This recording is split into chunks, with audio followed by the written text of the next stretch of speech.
అనుకున్నదొకటి అయినదొకటి అన్నట్లయింది ఒక యువ జంట పరిస్థితి. న్యూ ఇయర్ని ఎంజాయ్ చేస్తూ హ్యాపీగా ట్రిప్లో ఎంజాయ్ చేద్దాం అనుకున్న ఆ జంట ఎరెక్కిపోయి ఇరుక్కున్నారు. మద్యపానం ఆరోగ్యానికి హానికరం, చెల్లించక తప్పదు భారీ మూల్యం అన్నట్లుగా చేసిన ఘనకార్యానికి ఇప్పుడు అటు పోలీసులు యాక్షన్ తీసుకుంటే కొత్త రకం పనిష్మెంట్తో కోర్టు ముట్టికాయలు వేసింది.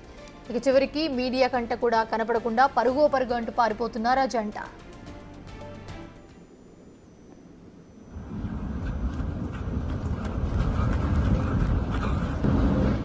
లగెత్తరు ఆజాము అనుకుంటూ ఉరుకులు పరుగులు పెడుతున్న ఈ జంట అసలు ఇంతకీ ఏం చేశారంటే, వెస్ట్ మారేడుపల్లి సుమన్ హౌసింగ్ కాలనీలో ఉండే దయా సాయిరాజ్ అతని స్నేహితురాలు గత నెల 27న ఫిల్మ్ ఛాంబర్ సమీపంలోని జిఆర్సీ కన్వెన్షన్లో జరిగిన ఒక విందులో మద్యం తాగారు.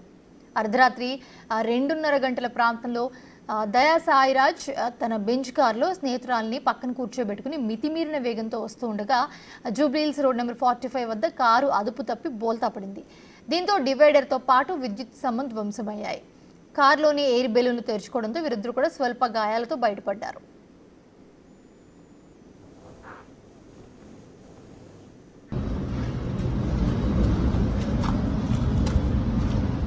అయితే ఆ ఘటనా స్థలానికి వచ్చిన పోలీసులతో సైతం గొడవకు దిగారు ఈ జంట. మద్యం తాగి వాహనం నడపడం పట్ల ప్రశ్నించినందుకు పోలీసులపైనే రివర్స్ అయ్యారు. దాంతో యాక్షన్లోకి దిగిన పోలీసులు వారిద్దరిపై కూడా కేసు నమోదు చేసి గత నెల 28న న్యాయమూర్తి ఎదుట హాజరుపరిచారు. వీరికి న్యాయమూర్తి విభిన్నమైన షరతులతో కూడిన బెయిల్ మంజూరు చేశారు. ప్రతిరోజు జూబ్లీహిల్స్ పోలీస్ స్టేషన్కి వచ్చి రిసెప్షన్లో ఉదయం 10 నుంచి 12 గంటల వరకు ఫిర్యాదుదారులకు బాధితులకు నవ్వుతూ స్వాగతం పలకాలని తీర్పునిచ్చారు. రిసెప్షన్లో కూర్చునే 2 గంటల పాటు ముఖానికి మాస్క్ కూడా ధరించొద్దని షరతు విధించారు. బెయిల్ మంజూరైన నాటి నుంచి 15 రోజుల పాటు రోజు థానాకు రావాలని, రిసెప్షన్లో కూర్చోవాలని, అలాగే ఆ తర్వాత పోలీసుల సమక్షంలో హాజరైనట్లుగా సంతకం చేయాలని తీర్పునిచ్చారు.